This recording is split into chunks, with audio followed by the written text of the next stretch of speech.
Heinrich Himmler, l'un des pontes du régime nazi, a visité la Franche-Comté en 1940, sitôt acquise la victoire sur la France. Il souhaitait étudier sur le terrain la possibilité de remplacer les habitants de notre région par des colons germanophones venus du Tyrol italien. C'est dire si ce projet, symbolique de la folie nazie autour des questions ethniques, avait vocation à être appliqué. Je vous raconte tout ça. Pour comprendre ce projet nazi, il faut se rendre dans le Tyrol, une zone des Alpes à majorité germanophone. Sa partie sud, jusqu'alors autrichienne, est annexée par l'Italie après la Première Guerre mondiale.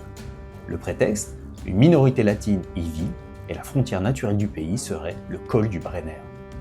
Dans les années 1920, le régime fasciste y interdit l'allemand, que ce soit dans les administrations, les écoles, les noms des lieux et même sur les tombes, tandis que l'immigration fait passer la population d'origine italienne de 3 à 25%. À partir de 1933, l'Allemagne nazie revendique le territoire et en 1939 noue un pacte avec Mussolini pour permettre aux habitants de choisir entre rester italiens ou rejoindre le Reich. 69% des 250 000 Sud-Tyroliens choisissent cette option, mais seule une petite moitié de ceux qui sont dénommés les optants partent réellement en Allemagne, faute de logements disponibles. Heinrich Himmler, qui a la casquette de commissaire pour le renforcement de la nation allemande, s'emploie à leur trouver un point de chute. Il envisage d'abord une zone montagneuse de la Pologne tout juste conquise.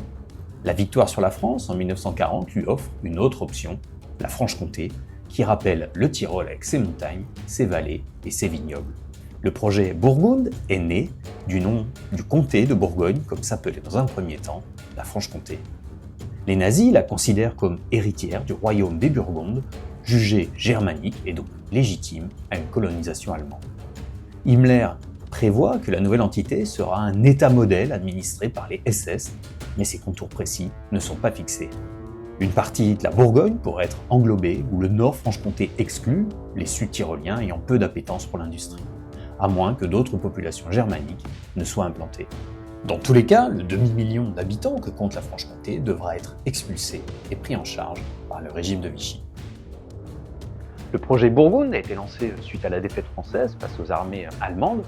Les nazis, qui considèrent l'Est de la France comme appartenant au giron germanique, prévoient d'installer en Franche-Comté les habitants du Tyrol refusant de rester italiens. Plus qu'une simple élucubration, le projet va être étudié sur le terrain par Himmler en personne. Dès le 13 juillet 1940, Heinrich Himmler décide de visiter la Franche-Comté avec des experts en colonisation. Arrivé de Berlin à Fribourg en avion, il se rend à Belfort, puis visite la Haute-Saône et la Bourgogne, Pontarlier et Besançon. Enfin, il rallie Montbéliard et prend à Delle le train pour Berlin. Des photos nous sont parvenues de ce périple de 4 jours, prises à la frontière franco-suisse. Les nazis projettent d'envahir la Confédération et Himmler se montre provocateur. Le rapport des spécialistes SS décrit la Franche-Comté comme idéale pour le projet, et Himmler, dès son retour à Berlin, rencontre le leader des optants sud-tyroliens nommé Peter Hofer.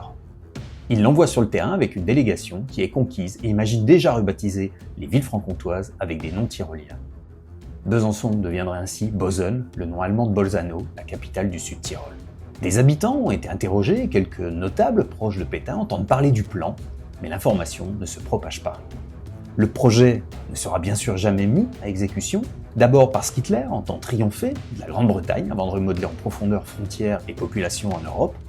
À défaut d'y parvenir, il débute une autre guerre contre l'URSS en 1941, et la migration des Tyroliens est alors envisagée en Crimée annexée.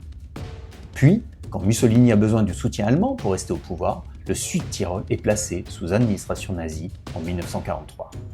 Le risque d'une expulsion des Francs-Comtois de leur région est écarté, sans qu'ils aient eu conscience du danger. Il faudra attendre 1985 et la thèse d'un historien autrichien pour que le projet Burgund sorte du secret des archives.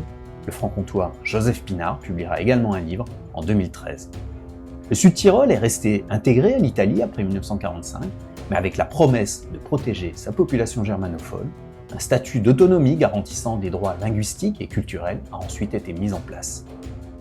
Le projet de colonisation de notre région, s'il n'a bien heureusement pas été mis en œuvre, est symbolique de la réécriture fantasmée et délirante de l'histoire par le Troisième Reich, notamment sur les racines burgondes de la Franche-Comté et son appartenance à un ensemble germanique dont il y a beaucoup à redire, mais ça, ce sont d'autres histoires que nous aurons explorées. Abonnez-vous pour découvrir d'autres lieux, personnes et événements du Nord-Franche-Comté.